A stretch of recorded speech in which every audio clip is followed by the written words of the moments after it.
오늘 이 시간에 비전교회 연합으로 예배드리는 너무 아름다운 시간입니다. 오늘 여러분들과 함께 나누고자 하는 것은 바로 빈 무덤을 지나서, 빈 무덤을 지난다는 것은 굉장한 의미가 있다고 생각을 합니다.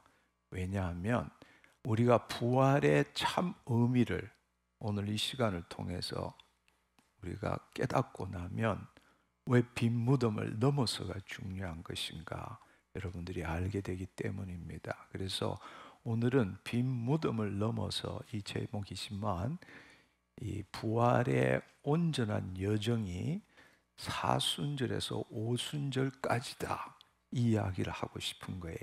기독교의 핵심이라면 우리는 예수 그리스도의 죽으심과 부활을 우리는 들 수 있겠죠. 그래서 예수님이 부활하셨다라는 것은, 이것은 역사상 없는 일이죠. 그리고 그 부활하신 분이 영생을 누린다라는 것.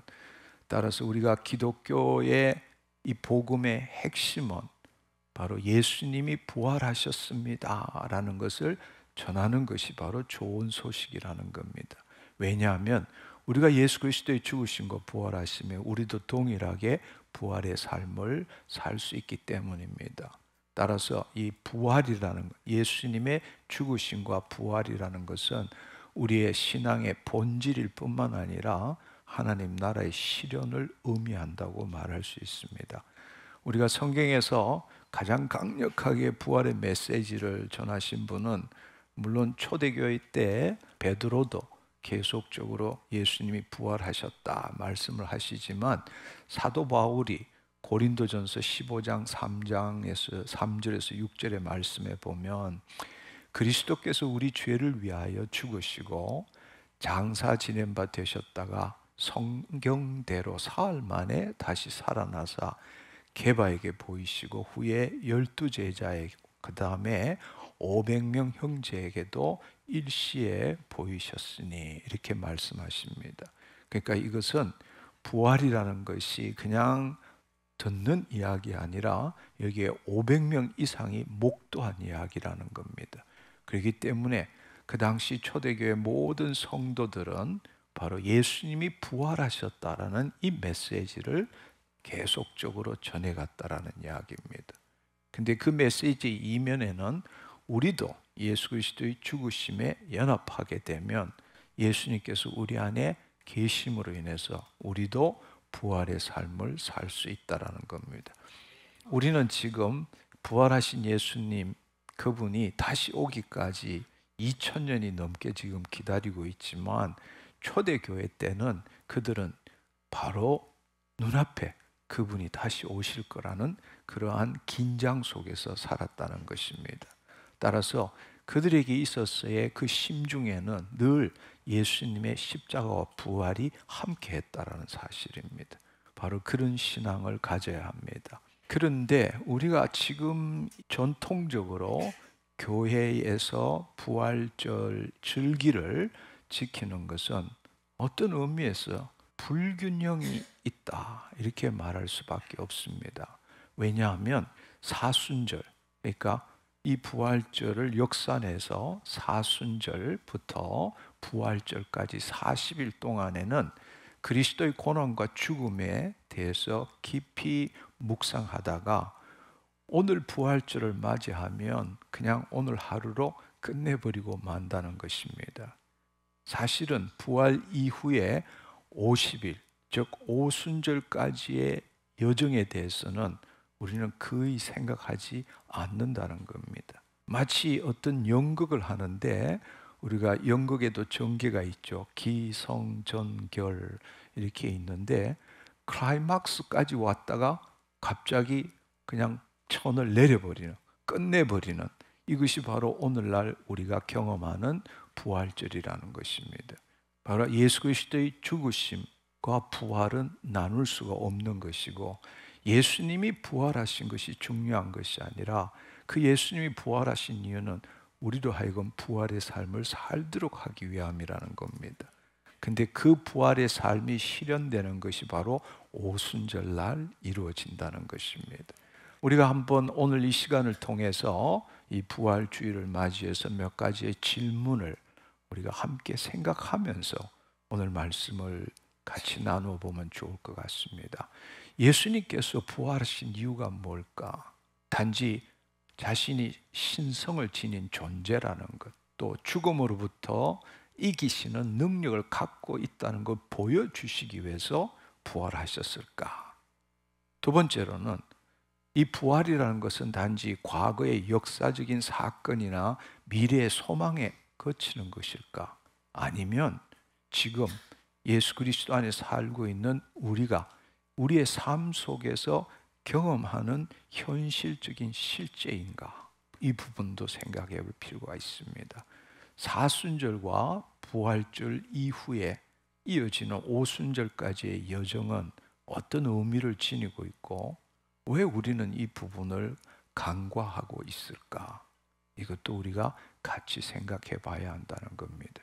우리가 부활절의 참 의미를 제대로 깨닫지 못하면 사망에서 생명으로, 십자가에서 부활로, 그리고 부활에서 성령의 임재로 이어지는 온전한 구원의 여정을 우리는 제대로 알지 못하게 된다는 것입니다. 부활절이 단순한 역사적 사건의 기념이 아니고 그리스도의 부활의 능력이 오늘 성령님을 통해서 우리 안에 살아 역사하는 현재적인 실체가 되어야 한다는 것입니다. 아멘. 그래서 예수님의 죽으심과 부활하심은 기독교의 핵심이지만 다시 한번 말씀드리자면 그분께서 부활하신 것을 그 부활하시고 우리가 부활한 것을 증거하는 것은 무엇 때문인가? 바로 예수 그리스도의 죽으심과 부활하심의 연합함으로 우리도 예수 그리스도 안에서 부활의 삶을 살도록 하기 위함이라는 것입니다. 다시 말하자면 그리고 그 일이 현실적으로 실질적으로 일어나게 된 것은 오늘 예수님이 부활한 이것 때문이 아니라 부활하신 후 그분이 약속하신 보혜사 성령님이 우리에게 임하시는 바로 오순절날의 성령 강림 때문에 우리의 부활의 삶이 시작된다는 겁니다.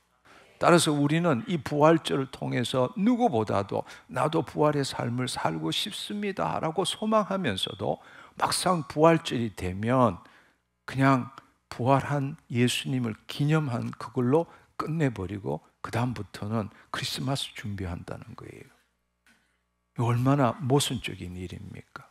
우리는 이 문제를 분명히 다시 한번 새롭게 깨닫고 이제는 사순절부터 오순절까지 이르는 이 기간이 얼마나 소중한 기간인지를 다시 한번 깨닫고 새로운 삶을 살았으면 좋겠습니다. 아멘. 전통적으로 볼 때에 교회는 이 부활절을 맞이하는 것이 굉장한 의미를 가지고 있습니다. 쉽게 말하자면 이 사순절과 고난주의, 이 종료주의를 거쳐서 고난 주간을 맞이하게 되는 거죠. 그래서 사순절은 우리가 제 수요일부터 시작되는데 오늘 부활절로부터 역산해서 주일은 빼고 40일 그 전부터 시작해서 사순절이 되는 겁니다. 그래서 40일간의 기간을 사순절이라고 부르는 거죠. 예수님께서 광야에서 40일간 금식한 것을 기념하는 겁니다. 따라서 이 기간 동안에 우리는 자기를 성찰하고 회개하고 금식하고 기도하는 데에 우리는 대부분의 시간을 보내죠. 그래서 부활절을 준비하는 겁니다. 40일이라는 건 성경에서 굉장한 중요한 의미를 지니고 있어요. 노아의 홍수 때도 40일간 비가 내렸죠. 모세도 시내산에서 40일을 보냈고 이스라엘 백성은 40년간 광야를 헤맸습니다. 이 모든 경우를 생각해 보면 40일이라는 숫자는 정화한다, 깨끗게 한다, 준비한다 이런 것들을 상징한다고 볼 수 있습니다.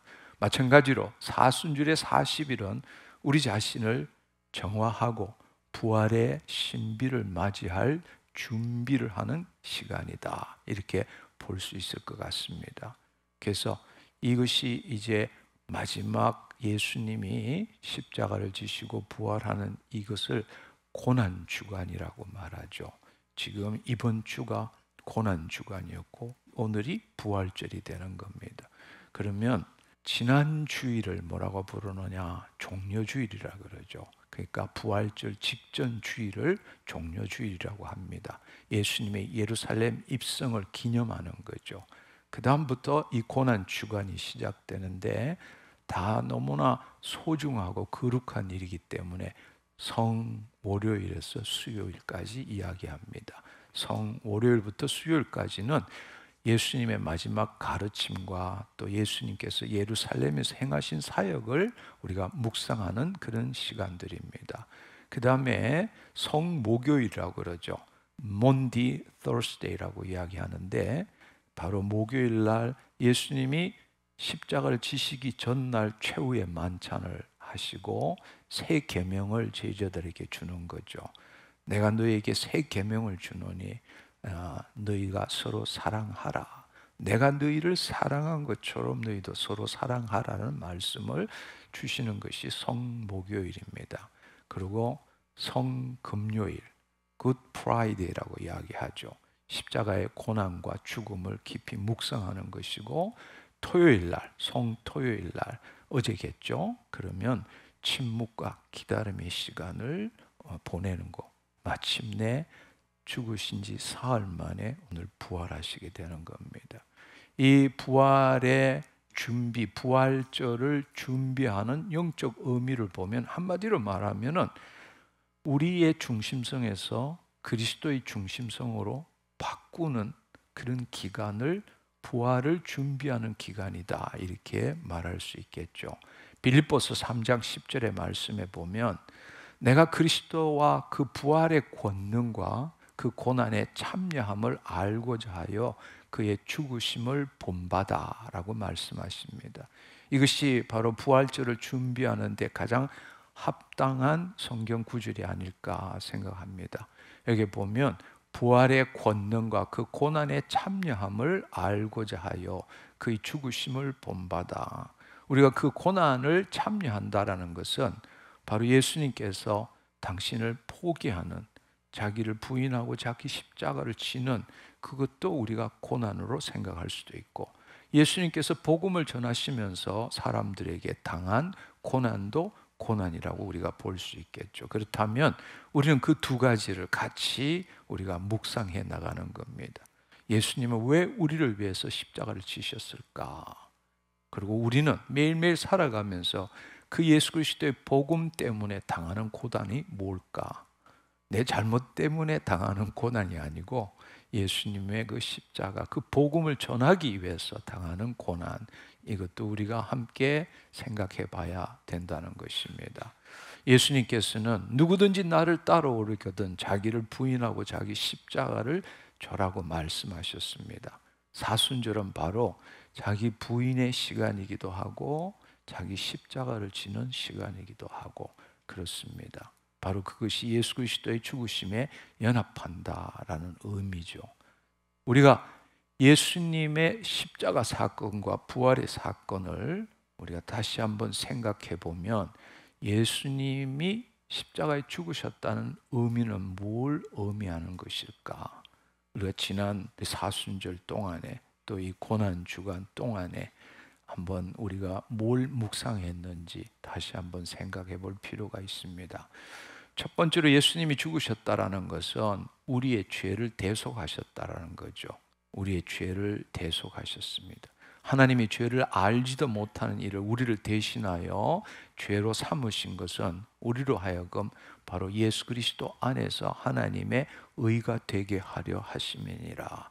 고린도후서 5장 21절의 말씀입니다. 그러니까 그분은 희생 제물이 되셨다는 것입니다. 두 번째로는 우리가 죄를 지음으로써 하나님과 분리되었는데 바로 새 언약의 중보자로 예수님이 오셔서 바로 그 예수님이 구약에 있어서는 모세라는 중보자를 통해서 하나님과 그 백성이 관계를 맺은 것처럼 신약에 있어서는 예수 그리스도께서 중보자로 오셔서 하나님과 우리가 새로운 관계, 자녀와 아버지의 관계를 맺게 되는 것이죠. 따라서 우리가 예수님의 죽으심이라는 것은 하나님과 인간 사이에 화해를 이루셨다는 겁니다. 다시금 우리가 분리된, 하나님과 같이 되어라는 분리된 존재에서 의존자로 하나님을 나타내는 자녀로 화해시키셨다라는 겁니다. 그의 십자가의 피로 화평을 이룬 것이죠. 아멘. 세 번째는 바로 예수님은 죄와 사망의 권세를 무너뜨리셨습니다. 한마디로 말하자면 마귀의 일을 멸하신 것이죠. 그래서 우리로 하여금 자녀들이 혈과 육에 속하였음에 그도 또한 같은 모양으로 혈과 육을 함께 지니시면 죽음을 통하여 죽음의 세력을 잡은 자 곧 마귀의 일을 멸하신다는 겁니다. 따라서 죽기를 두려움으로 일생에 매어 종노릇하는 자들을 해방시켜 주시는 것이 바로 예수 그리스도시다라는 것을 우리에게 말씀하고 있는 겁니다. 예수님께서의 죽으심은 우리의 죄 문제를 해결하고 하나님과의 관계를 회복시키고 또한 마귀의 일을 멸하셨고, 그렇지만 그것은 하나님의 전체 구원 계획을 생각할 때 그것은 절반밖에 되지 않는다는 겁니다. 하나님의 창조 목적을 생각한다면 본래 우리는 하나님의 형상을 따라 모양대로 지음을 받았고, 하나님께서는 에덴 동산에서 시작해서 온 땅이, 온 세상이 하나님의 지성소가 되기를 원하신 거죠. 바로 하나님의 자녀들이 생육하고 번성하고 이 땅에서 하나님의 영광을 드러내는 존재로 살기를 원하신 겁니다. 그것이 하나님의 창조 목적입니다. 그런 관점에서 볼 때에 우리는 마귀로 인해서 타락했고 마귀의 종노릇 했고, 예수님께서 우리를 위해서 십자가를 지심으로 죽으셨다라는 것은 바로 죄의 문제를 해결해 주시고 하나님과 관계를 회복시켜 주시고 마귀의 일을 멸하셨지만, 다시 말하자면 하나님의 그 원대한 우주적인 창조 목적의 완성의 관점으로 볼 때는 바로 구원 계획의 절반까지 온 것입니다. 왜냐하면 이제 바로 하나님의 새 생명이 우리 안에 임할 때라야만이 하나님의 자녀로서 하나님의 영광을 드러내는 매일의 삶을 살 수 있기 때문에 그렇습니다. 따라서 우리가 예수 그리스도의 죽으심은 동시에 동전의 양면과 같이 예수 그리스도의 부활을 함께 생각해야 한다는 겁니다. 따라서 오늘 이 부활절이 주는 의미가 뭔가? 바로 그것은 바로 예수님이 죽으셨기 때문에 이루어진 일, 바로 예수님이 부활하셨기 때문에 이루어진 일을 우리가 누리게 된다는 것입니다. 그것이 바로 새 생명이라는 겁니다. 바로 예수 그리스도의 십자가의 사건은 우리에게 대속이고 예수 그리스도의 부활 사건은 우리에게 새 생명이라는 것입니다. 아멘. 죄만 대속받아서 사는 사람들은 바로 신자일 뿐이에요.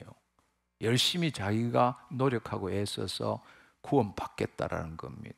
그러나 진정한 하나님의 자녀라는 것은 십자가를 통한 대속, 부활을 통한 새 생명, 대속과 새 생명이 하나가 될 때라야만이 하나님의 자녀의 삶을 살 수 있게 되고 킹덤 빌드가 될 수 있다는 겁니다.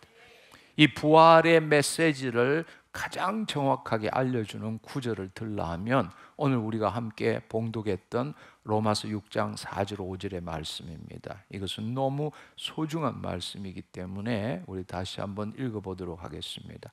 그러므로 우리가 그의 죽으심과 합하여 세례를 받음으로 그와 함께 장사되었나니 이는 아버지의 영광으로 말미암아 그리스도를 죽은 자 가운데 살리심과 같이 우리로 또한 새 생명 가운데 행하게 하려 함이라. 만일 우리가 그의 죽으심과 같은 모양으로 연합한 자가 되었으면 또한 그의 부활과 같은 모양으로 연합한 자도 되리라. 아멘, 아멘. 그렇습니다. 여기에 우리가 이 개역 개정에는 세례라고 이렇게 표현되어 있지만 본래 헬라의 어미는 뵙티죠, 침례라는 뜻이죠. 침례. 그러므로 우리가 그의 죽으심과 합하여 침례를 받음으로 물속에 들어갔다가 나온다는 거죠. 침례를 받음으로 그와 함께 장사되었다. 저는 참 이게 안타까운 것 같아요. 우리가 침례를 받으면 어쨌든 물속에 집어넣어서 꼴깍꼴깍 이런 죽음을 경험하는데 우리는 그냥 무릎 꿇고 그냥 성부와 성자와 성령을 이르니까 자기는 안 죽고 자기 죄만 사함 받는 걸로 착각하는 경우가 너무 많다는 것입니다. 그래서 할 수만 있다면 침례하는 것이 원칙이라고 생각합니다. 그래서 물도 몇 번 먹고 죽는 게 이거구나 실제로 경험해야 한다는 사실입니다. 물 위로 올라오는 것은 바로 다시금 부활한다는 걸 의미하는 것이죠.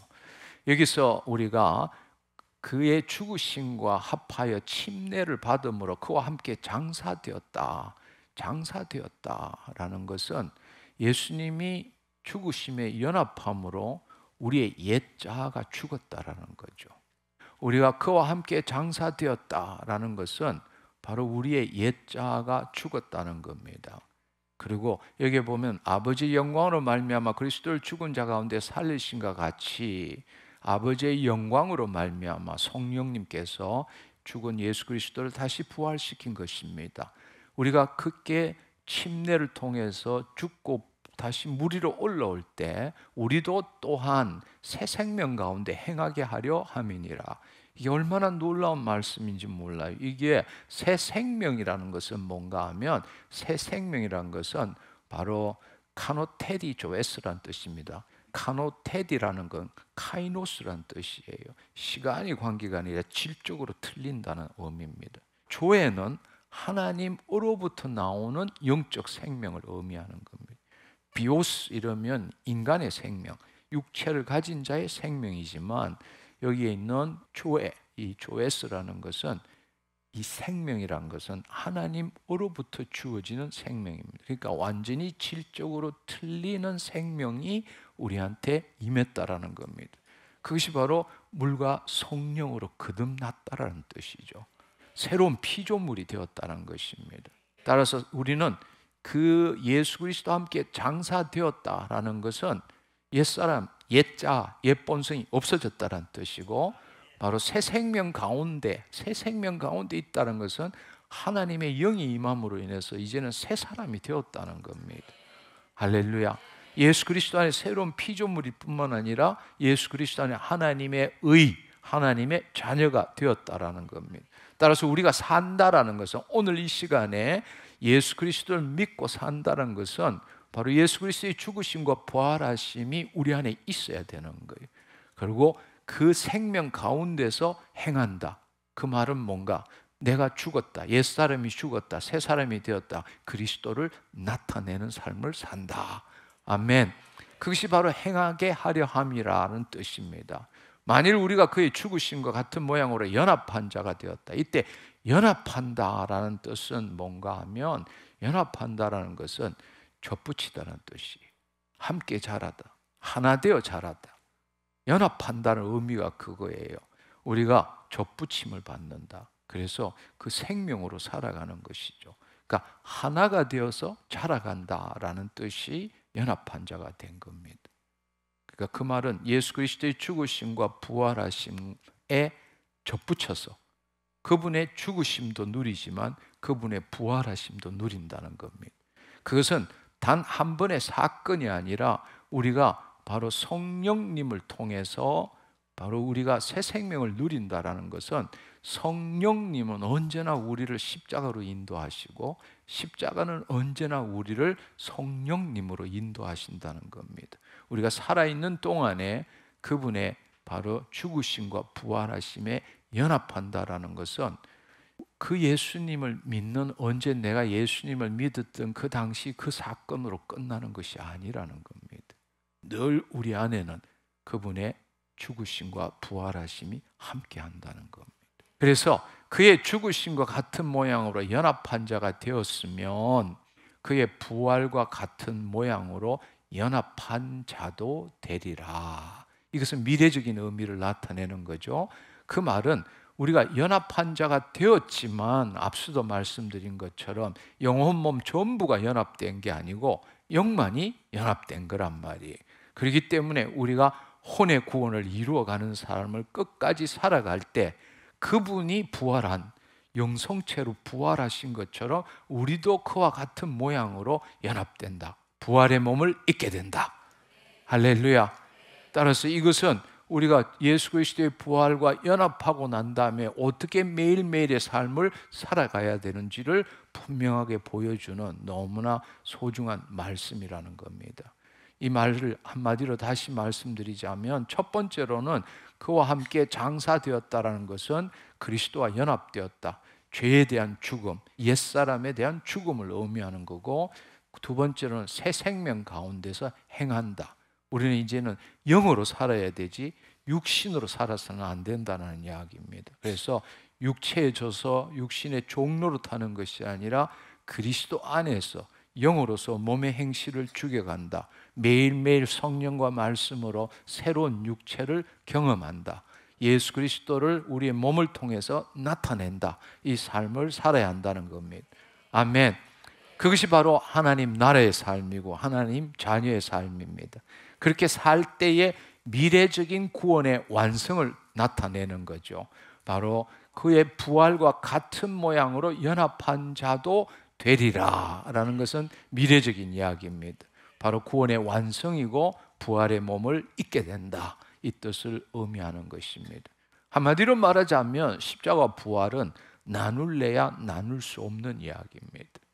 좀 더 확대해서 이야기를 하자면 십자가와 성령을 나눌 수 없다라는 이야기. 근데 오늘날 우리는 십자가와 부활 혹은 십자가와 부활은 함께 보는 경우가 많지만 십자가와 성령은 나누어서 생각하는 겁니다. 아니요, 있을 수 없는 이야기입니다. 부활이 실질적으로 우리 자신에게 실현되는 것은 오순절날에 성령님의 강림하심을 통해서 이루어지는 것입니다. 따라서 십자가와 부활, 십자가와 성령을 나누어서 생각할 수 없는 겁니다. 이것은 마치 동전의 양면과 같은 것입니다. 십자가와 부활은 동전의 양면입니다. 우리는 십자가의 앞면만을 보는 것이 아니라 십자가의 뒷면도 볼 줄 알아야 합니다. 십자가의 앞면은 예수 그리스도의 죽으심이지만 십자가의 뒷면은 예수 그리스도의 부활하심입니다. 아멘. 십자가의 앞면은 우리의 대속이지만 십자가의 뒷면은 바로 새 생명이라고 말할 수 있습니다. 십자가의 앞면은 세상 삶의 끝이에요. 십자가의 뒷면은 하나님 나라의 시작입니다. 할렐루야. 우리는 십자가의 앞면만 보는 것이 아니라 십자가의 앞면과 뒷면을 동시에 볼 줄 알아야 한다는 것입니다. 십자가 없는 부활이라는 것은 뿌리 없는 열매와 같은 것입니다. 부활 없는 십자가는 열매 없는 희생이죠. 있을 수 없는 이야기입니다. 그래서 우리는 늘 이 복음의 핵심이 예수 그리스도의 죽으심과 부활하심이다. 그와 동시에 그것이 우리에게 실현되는 것은 나의 죽음과 그리스도의 생명이 나타나는 것이다라는 걸 알아야 한다는 것입니다. 근데 우리가 지금 전통적으로 해오는 이 사순절에 이어서 부활절, 이 절기를 지키는 걸 보면 뭔가 좀 이상하다는 이야기. 앞서 말씀드린 것처럼 그냥 수술은 다 준비해가지고 수술 딱 끝내고 난 다음에는 수술 잘했어. 그러고 난 다음에는 그냥 집에 가라. 이렇게 하는 거 똑같은 거예요. 그건 있을 수 없는 이야기입니다. 우리가 수술을 제대로 했으면 입원실에 가서 회복하고 다시금 또 회복하는 과정을 거쳐야 되는데 어떻게 수술 잘했다고 해서 끝내버릴 수가 있느냐고. 그렇다면 온전히 회복되어서 나갈 수 없다라는 겁니다. 그렇다면 우리는 이제 사순절로부터 오순절까지 이것이 얼마나 중요한지를 알아야 한다는 것입니다. 네. 부활이라는 것은 엄청난 의미를 지니는 거죠. 우리가 그냥 죽은 사람이 살아났다 이런 의미가 아니라는 겁니다. 성경에 보면 그런 예들이 많죠. 엘리야를 통해서 사렙다 과부의 아들이 살아난 경우도 있고, 엘리사를 통해서 수넴 여인의 아들이 살아난 경우도 있고, 또 예수님께서도 나인성 과부의 아들도 살렸고 야이로의 딸도 살렸고 나사로도 살렸죠. 그렇지만 그들 다 죽었습니다. 영생을 누리지 못했어요. 그들의 소생은 단지 이 일시적인 육적인 이 존재가 다시 살아난 것뿐이지, 쉽게 말하자면 사망과 죄의 권세를 이기지 못했다는 이야기입니다. 그러나 예수님은 바로 사망과 죄의 권세를 이기신 분이죠. 그분이 부활하셨다라는 건 그냥 사람이 죽었다가 다시 살아났다 이런 개념이 아니라 바로 영원한 삶, 그래서 eternal life, 영생이라고 이야기하는 겁니다. 이것을 나타내는 말이 로마서 6장 9절에 보면 그리스도께서 죽은 자 가운데 살아나셨음에 다시 죽지 아니하시고 사망이 다시 그를 주장하지 못할 줄 알미로다. 더 이상 사망 권세가 이기지 못한다는 거예요. 따라서 그 예수 그리스도의 부활에 우리가 연합한다는 건 우리도 동일하게, 지금은 아니지만 예수님이 재림할 때, 우리가 구원을 끝까지 이루어갈 때 바로 예수님이 입으셨던 그 부활의 몸을 우리도 입게 되기 때문에 요한일서 3장 2절에 보면 그날 예수님을 볼 때 나의 모습을 보게 된다는 거예요. 바로 그분이 부활의 몸을 입은 것처럼 나도 부활의 몸을 입고 있기 때문입니다. 우리가 부활절을 기념한다는 건 단지 예수님이 부활하셨다는 역사적 사실을 기념하는 것이 아니라 바로 그분이 부활하셨기 때문에 우리가 이 부활절을 통해 가지고 바로 우리도 그 부활의 삶을 준비해야 한다는 겁니다. 사순절은 바로 예수 그리스도의 죽으심에 연합하는 그 일을 행하지만 오늘부터 시작되는 일이 부활하셨기 때문에 이제는 그분이 부활하신 것과 동일하게 우리도 그 부활의 삶을 살기 위해서는 오순절까지 우리가 그 부활의 삶을 기념하고 우리가 준비하는 시간이 필요하다는 이야기. 오늘로 끝난 게 아니라는 이야기. 실제로 이야기가 이제 반 온 거예요. 이제부터가 본격적인 이야기라고. 근데 우리는 안타깝지만 이 성령의 역사에 대해서 부정적인 그러한 전통들을 갖고 있기 때문에 부활절 오늘 이걸로 끝내버리는 경우가 얼마나 많은지 몰라요. 교회에 있어서 가장 큰 절기가 부활절과 크리스마스 아닙니까? 그냥 오늘만 끝나면 교회는 잠잠해요. 그냥 오순절은 이번 주일이 오순절입니다 그렇게 하고 지나가는 거예요. 아니 아예 오순절입니다라고 말하지도 않아요. 얼마나 안타깝습니까? 부활을 그렇게도 우리가 기다리면서도 부활의 참 의미를 모르고 있다는 겁니다. 예수님께서는 부활하시고 40일 동안 이 땅에 계셨어요. 40일 동안 성천하시기 전까지 제자들과 함께 하셨습니다. 그래서 우리가 사순절날에 40일 동안이 예수 그리스도의 고난과 죽음을 준비하는 기간이라면 부활 후 40일 동안 예수님께서 이 땅에 함께 제자들과 있었던 그것은 우리가 이제는 하나님의 자녀로서 하나님 나라를 실현하는 걸 배우는 시간이 되어야 되는 거예요. 그 40일 동안 사도행전 1장 3절에 보면 그가 고난을 받으신 후에 또한 그들에게 확실한 많은 증거로 자기가 살아있음을 나타내사 40일 동안 그들에게 보이시며 하나님 나라의 일을 말씀하시느니라. 이제 부활했다면 부활했기 때문에 내가 구원받았기 때문에 열심히 교회 다니라 이런 개념이 아니라 바로 하나님의 거대한 우주적인 사건인 창조 목적을 이루시기 위해서 이제 부활 후에 어떤 삶을 살아야 되느냐? 하나님 나라의 삶을 살아야 한다. 마귀의 일을 멸하고 이 모든 민족에게 바로 부활의 이 증거를 증거하고 이 땅에 하나님의 영광을 드러내는 삶을 살아야 한다. 그걸 가르치셨다는 겁니다. 그래서 한번 생각해 보면 성경의 말씀을 통해서 생각을 해보면 여러 차례 나타나셔서 당신의 부활의 실체가 뭔지를 확정해 주셨죠. 도마한테 손가락 넣어봐라 이렇게도 하시고 바로 베드로에게 같이 음식을 드시기도 하시고 벽 뚫고 나타나시기도 하시고 바로 그 부활의 몸이 무엇인지 우리에게 보여주셨습니다. 그리고 하나님 나라 비밀에 대해서 알려주신 거죠. 그동안에 귀에 딱지가 않도록 하나님 나라는 천국은 이렇게 비유로 말씀하셨어요. 근데 사실은 40일 동안 부활하는 동안에도 하나님 나라의 비밀을 가르쳐 줬지만 제자들은 깨닫지 못했어요. 그게 뭔지, 이스라엘이 회복될 때가 이때임이니까 이런 이상한 이야기를 했어요. 그러나 이 하나님 나라의 모든 비밀이 다운로드 된 것은 바로 오순절날 성령님이 임하심으로 인해서, 바로 성령님이 진리의 영이시고 성령님이 바로 예수님이 말씀하신 걸 깨닫게 하시고 기억나게 하시고 또 그 말씀을 실현시키시는 분이 성령 하나님이시잖아요. 그러면서 예수님은 포기하지 않고 그렇게 귀에 닦지 않도록 이야기했는데도 못 알아듣는 제자들에게 포기하지 않으시고 조금 기다려라, 기다리라. 성령님이 오실 거다. 그 성령님이 그리스도 영으로 오실 거다. 그분이 오시면 내가 한 모든 것들을 다 깨닫게 되고 또 그것대로 살게 될 거다. 이렇게 포기하지 않고 말씀하신 겁니다. 그분께서는 마지막에 이 마태복음 28장 19절 20절에 성부와 성자와 성령의 이름으로 세례를 주고 내가 너에게 분부한 모든 것들을 가르쳐 지키게 하라. 볼지어다 내가 세상 끝날까지 너희와 함께 하리라 말씀하셨습니다. 바로 그 세상 끝날까지 함께 하신다는 것이 바로 지금 우리 안에 그리스도 영으로 오셨잖아요. 그리고 그분께서 말씀하시기를 내가 하늘로 올리우는 것이 너에게 유익이니라. 왜냐하면 예수님께서 부활 성천하시지 않으면 보혜사 성령님이 오시지 않기 때문입니다. 그래서 누가복음 24장 49절에 보면 위로부터 능력이 임할 때까지 이 성에 머물러라.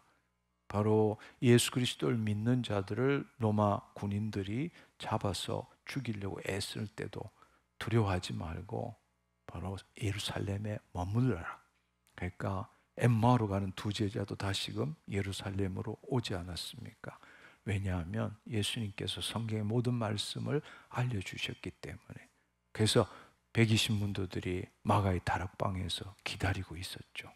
그러니까 예수님께서 성천하시고 난 다음에 10일이 지난 다음에 50일째 오순절날 마침내 성령이 위로부터 임하시는 바로 우리에게도 부활이 현실적으로 실체가 되는 사건이 일어나게 된 것입니다. 우리가 그런 관점에서 생각한다면 사순절과 똑같이 부활절 오늘을 기점으로 해서 예수님께서 다시금 부활하신 후 40일 동안 이 땅에 계시면서 우리에게 말씀하시고 가르쳐 주셨던 것, 이것도 똑같이 중요하다는 이야기예요. 근데 우리는 별로 중요하지 않게, 아니 아주 하찮게 여긴다는 겁니다. 너무 안타까운 일입니다. 우리는 이제는 사순절만큼 바로 예수님이 부활하시고 난 다음에 40일간 이 땅에 거하시면서 제자들과 함께 나누고 가르치셨던 그 일에 대해서 우리는 묵상하고 기도하고 기다리는 시간을 가져야 한다는 겁니다. 따라서 부활의 진정한 완성은 오순절 성령 강림을 통해서 이루어진다. 아멘. 근데 우리는 예수님께서는 우리가 부활의 삶을 살도록 하기 위해서 부활하셨는데 우리는 그게 관심이 없고 주님이 부활하셨습니다만 관심이 있는 거예요. 그야말로 우리가 바로 손가락, 예수님께서는 저 손가락을 저쪽에 가리키는데 우리는 이 손가락만 보고 있는 것과 똑같은 신앙생활을 하고 있다는 겁니다. 얼마나 안타깝습니까? 성령의 강림이 우리에게 부활의 완성이 된다는 것입니다. 할렐루야. 네, 그렇습니다. 우리가 다시 한번 말씀드리지만 로마서 6장 이 4절 5절의 말씀, 그리스도 합하여 세례를 받은 우리가 그의 죽으심과 합하여 세례를 받았다면 우리가 그와 같은 모양으로 연합한 자가 되었으면 이제 그의 부활과 같은 모양으로 연합한 자도 되어야 하고 되어 가야 하고. 아멘. 아멘. 그렇습니다. 그래서 이제 오순절날이라는 것은, 오순절날은 부활의 능력이 역사적 사건에서 이제 우리에게 오늘날 사는 2000년 전에는 오순절이 역사적 사건이지만 개인적인 경험으로 과거의 기념에서 현재의 실체로 변화되는 순간이 바로 오순절이라는 겁니다. 아멘. 그렇습니다. 그렇습니다. 그분께서는 이 부활하신 예수님께서는 지금 우리에게 그리스도 영으로 우리와 함께 하시고 영원히 우리와 함께 하십니다. 아멘. 네. 그래서 우리가 이 땅에서 산다는 것은 뭔가 하면 마가복음 16장 19절 20절의 말씀처럼 제자들이 두루 나가 전파할세 주께서 함께 역사하사 그 따르는 표적으로 말씀을 확실히 증거하느니라. 아멘. 그러니까 그분이 영원히 우리 안에 계시기 때문에 우리가 그의 말씀대로 이룰 때 주께서 함께 역사하사. 할렐루야. 그게 바로 킹덤 빌드의 삶이라는 겁니다. 아멘. 아멘. 따라서 우리 머릿속에는 예수 그리스도의 죽으심, 부활하심, 그 다음에 오순절, 이것은 하나로 봐야 되지 따로 나누어서 볼 수 없다라는 겁니다. 아멘. 그래서 다시 말씀드리지만 사순절에서부터 오순절까지 빈 무덤을 넘어서, 아멘, 이 뜻을 이제는 여러분들이 이해했으면 좋겠습니다. 실제로 초대교회 때는 이 부활절 이후부터 오순절까지를 굉장히 중요시했어요. 우리가 지금 변질된 거예요. 초창기에는 이 초대교회는 부활절에서 오순절까지 50일을 위대한 주일, Great Sunday라고 이야기하고 이 기쁨의 50일, 펜타코스트라고 불렀습니다. 이 시간에는 금식도 못하게 했어요. 기도할 때 무릎 꿇고 기도하지 말라 그랬어요. 네. 왜냐하면 그분이 부활하셨기 때문에, 기쁨의 날이기 때문입니다. 아멘. 기쁨의 날이기 때문에 무릎도 꿇지 말라, 금식도 하지 말라. 그분이 부활하셨는데 왜 우리가 금식해야 되느냐.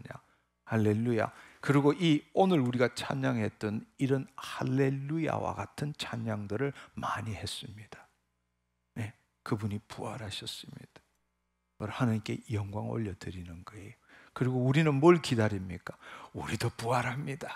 오순절 날이 오면 우리도 부활의 몸을 입습니다. 이것 때문에 기쁨의 날, 소망의 날을 보냈다라는 사실입니다. 할렐루야. 그러니까 우리가 이 사순절에서부터 부활절까지는 자기의 죽음에 대해서, 자기 중심성에서부터 그리스도의 중심성으로 바뀌는 일에 대해서 묵상하고 자기를 부인하고 자기 십자가를 지는 이 예수님의 죽으심에 연합하는 것이라면, 이 부활절부터 오순절까지 여기에는 반대로 기쁨의 날, 소망의 날, 부활을 기대하는 마음으로 보내야 한다는 겁니다. 그러니까 찬양이 나올 수밖에 없는 거죠.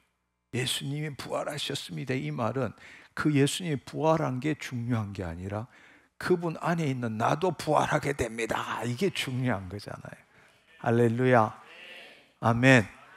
그렇습니다. 그래서 이 초대교회 때는 이 부활 이후의 오순절까지의 기간을 굉장히 중요하게 여겼는데 우리는 지금 그걸 놓치고 있다는 사실입니다. 너무 안타까운 일이죠. 이제 우리 비전교회만이라도 새롭게 시작합시다. 이제는 여러분들이 기쁨으로 보내야 되는 거예요.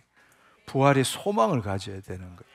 근데 우리는 이미 부활했죠. 영으로 부활했기 때문에 우리가 지금 바라는 부활은 뭔가 하면 몸의 부활을 바라는 겁니다. 네. 언제 그분이 오시더라도 두렵지 않고 오늘 주님께서 나에게 주신 소명대로 살아감으로써 혼의 구원을 끝까지 이루어감으로써 그분이 재림하실 때 나도 부활의 몸을 입습니다라는 이 확신 가운데 이 부활 소망을 갖고 신앙생활을 해야 한다는 것입니다. 아멘. 그렇습니다. 그렇다면 이제 결론으로서 우리 비전교회, 우리 이 비전교회는 어떻게 이 부활절, 이 사순절, 부활절, 오순절 이것을 어떻게 보내야 되는가 한번 생각해 보면 좋겠습니다. 이제 우리가 잃어버린 부활 이후의 오순절까지의 기간을 어떻게 우리가 보내야 되는가? 첫 번째, 우리가 이제는 예수님의 죽으심과 부활하심을 분리하지 말라는 겁니다. 아멘. 아멘. 예수님의 죽으심과 부활은 분리될 수 없는 겁니다. 십자가 없는 부활은 승리 없는 환호와 같은 것입니다. 아무리 환호를 질러봐도 그는 의미가 없는 겁니다. 부활 없는 십자가는 희망 없는 비극과 같은 겁니다. 우리가 이제는 이 부활, 예수 그리스도의 죽으심, 부활, 오순절 하나로 보자. 아멘. 아멘. 그리고 두 번째로는 부활절 이후에도 우리가 영적 여행, 영적 여정을 계속해 나가야 한다는 겁니다. 그러니까 사순절에만 초점을 맞추는 것이 아니라 예수님이 이 땅에 오셔서 40일 동안 부활하셔서 제자들과 함께 살았던 그 삶도 우리가 찾아보고 묵상하고 배우고 경험해야 한다는 사실입니다. 그래서 사순절에서 우리가 새벽 기도하고 특별 이런 행사하는 것처럼 부활절에서 오순절까지도 동일한 그러한 일들을 해 나가는 것이 필요하다는 겁니다. 그 다음에 오순절날 행사합시다. 부활절날 행사한 것처럼. 할렐루야. 네, 그냥 그날이 오순절인지 아닌지도 이렇게 모르고 지나가는 것이 아니라 부활절과 동일하게 중요한 절기로 우리는 즐길 줄 알아야 합니다. 아멘. 예.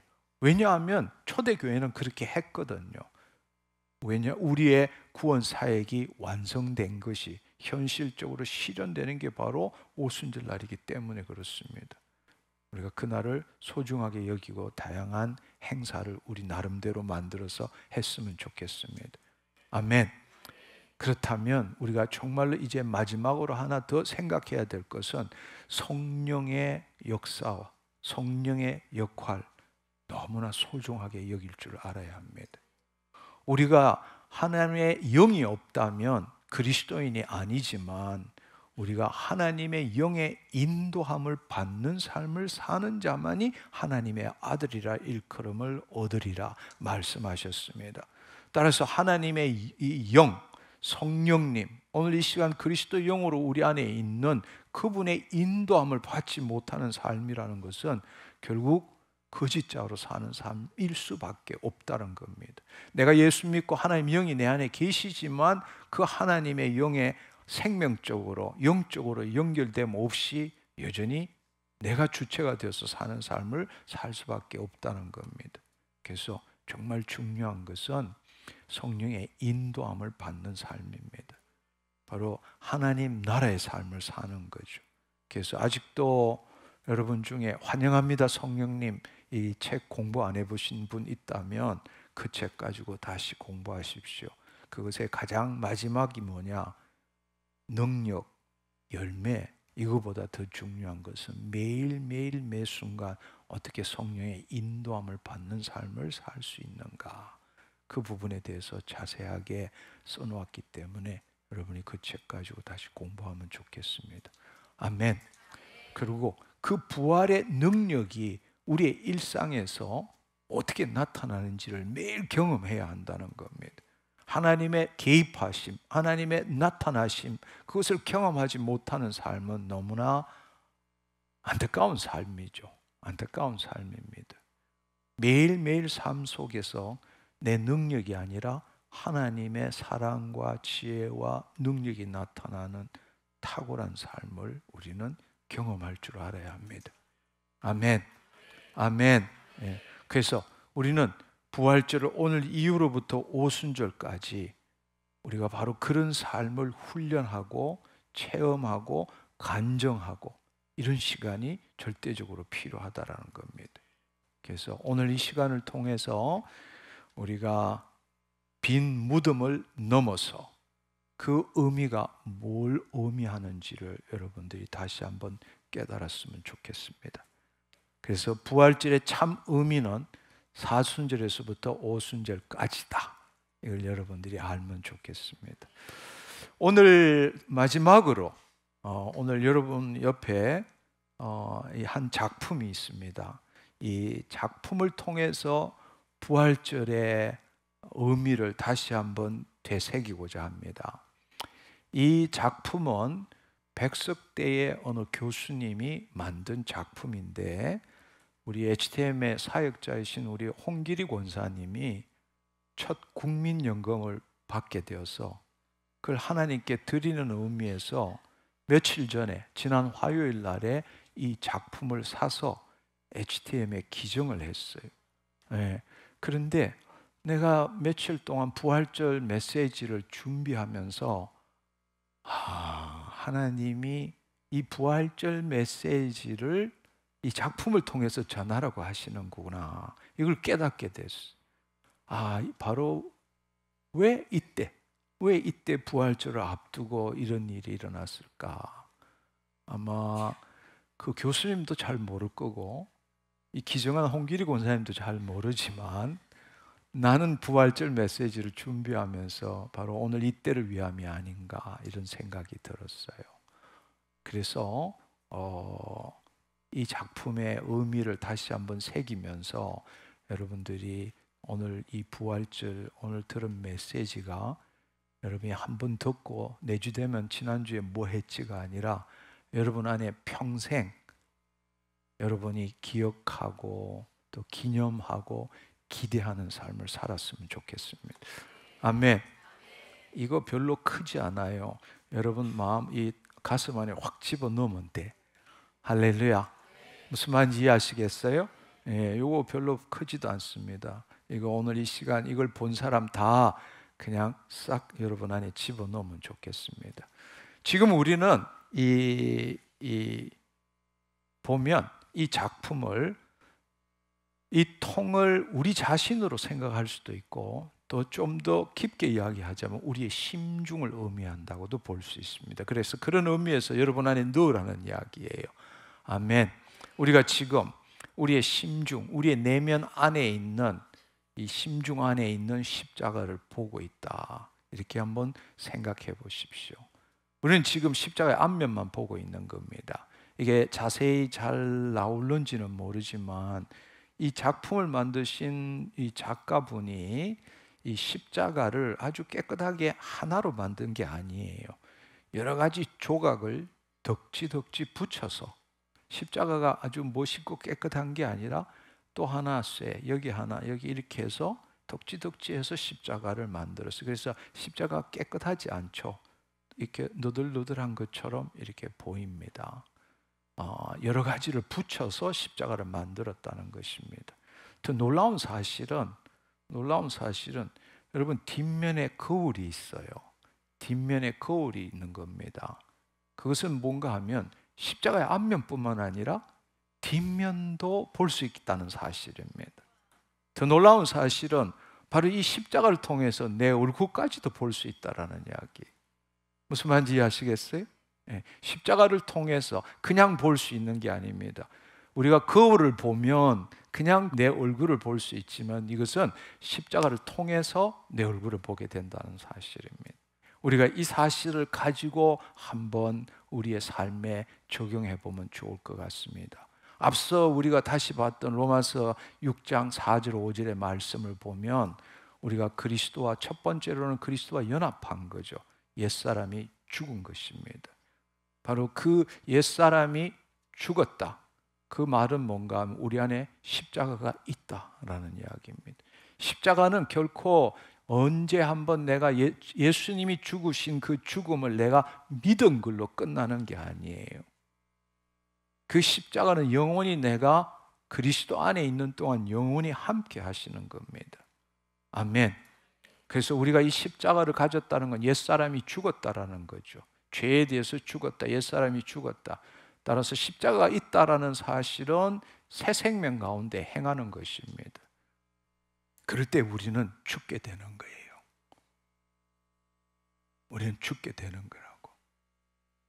자기를 부인하고 자기 십자가를 지게 되는 거라고. 할렐루야. 네. 그 말은 내 모든 것들을 내 소유로 내 것으로 하는 게 아니라 주님께 드림으로써 주님께서 나를 통치하시고 주님께서 나를 통해서 나타나시도록 하는 겁니다. 그것이 바로 11절의 말씀이에요. 항상 살아있는 자가 우리 살아있는 자가 항상 예수를 위하여 죽음에 넘겨진다. 사도 바울이 매일 죽노라 예수의 생명 또한 우리 죽을 육체 나타난다. 우리를 통해서 이 땅에 개입하신다. 하나님의 영광이 드러나신다. 그 삶을 살아야 되는 겁니다. 아멘.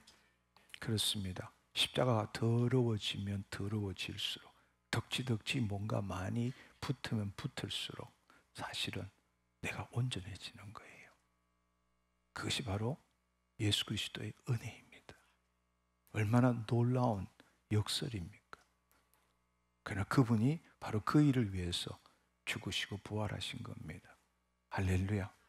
그렇습니다. 우리는 이 면을 통해서 우리의 심중 안에 단지 예수님의 죽으심만을 바라보는 것이 아니라 동전의 양면과 같이 예수님의 십자가의 뒷면도 함께 보시기를 축원합니다.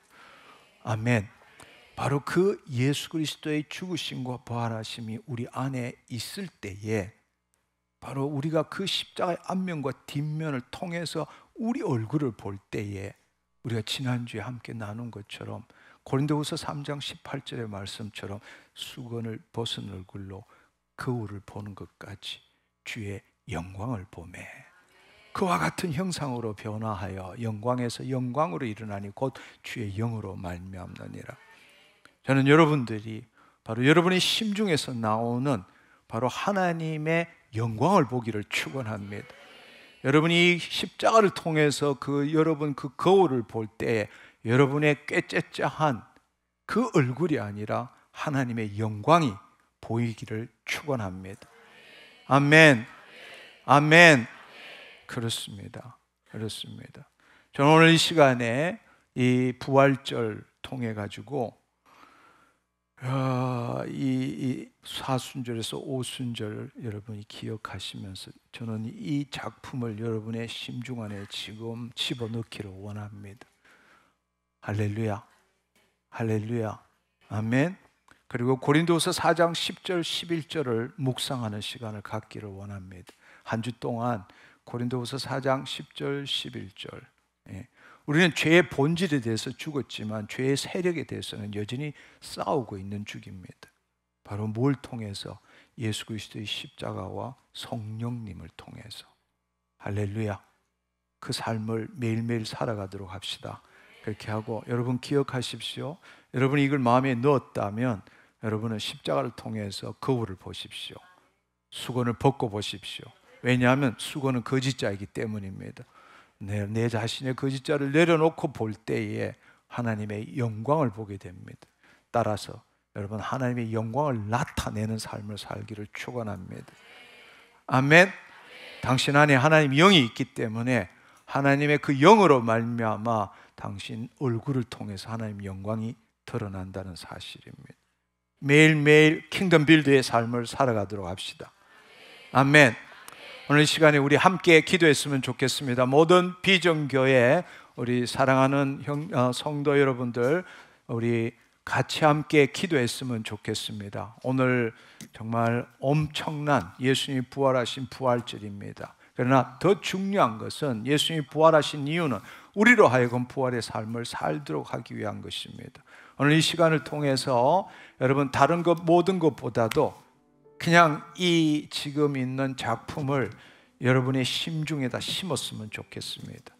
이 심중에 심고 이것을 묵상할 때마다 오늘 말씀이 여러분의 심중에서 다 나타나기를 축원합니다. 할렐루야. 우리 이 시간에 함께 통성으로 기도하는 시간 갖기를 원합니다. 주님 감사합니다. 이 시간에 하나님 오늘 부활절의 참 의미를 깨닫게 하신 것 감사합니다. 사순절을 통해서 예수 그리스도의 죽으심과 연합하는 나의 죽음을 묵상하며 보냈고 부활절을 통해서 주님께서 부활하심으로 인하여 죄와 사망의 권세를 이기신 주님을 볼 수 있게 하신 것 감사합니다. 그러나 그것은 나로 예수 그리스도의 죽으심과 부활함에 연합한 우리에게도 부활의 삶을 살도록 하기 위하심입니다.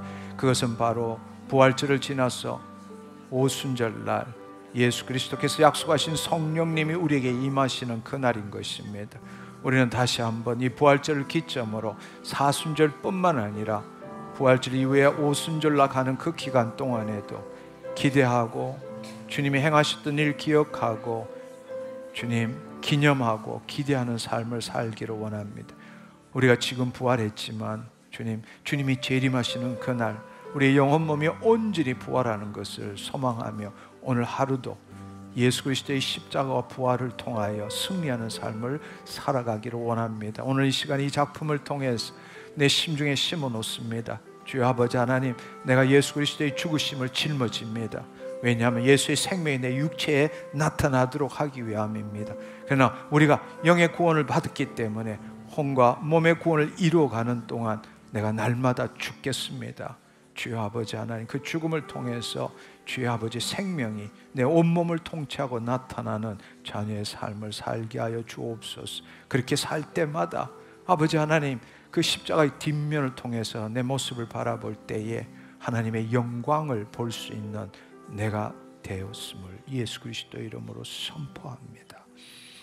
주님 감사합니다. 오늘 이 시간을 통하여 부활절의 참 의미를 깨닫게 하신 것 감사합니다. 부활절의 참 의미는 사순절에서부터 오순절까지임을 다시 한번 깨닫게 하시니 감사합니다. 십자가 부활 성령의 강림은 나눠질 수 없는 것이 아니라 하나님의 우주적인 구원 계획의 연속적이고 나눌 수 없는 한 부분임을 깨닫게 하신 것 감사합니다.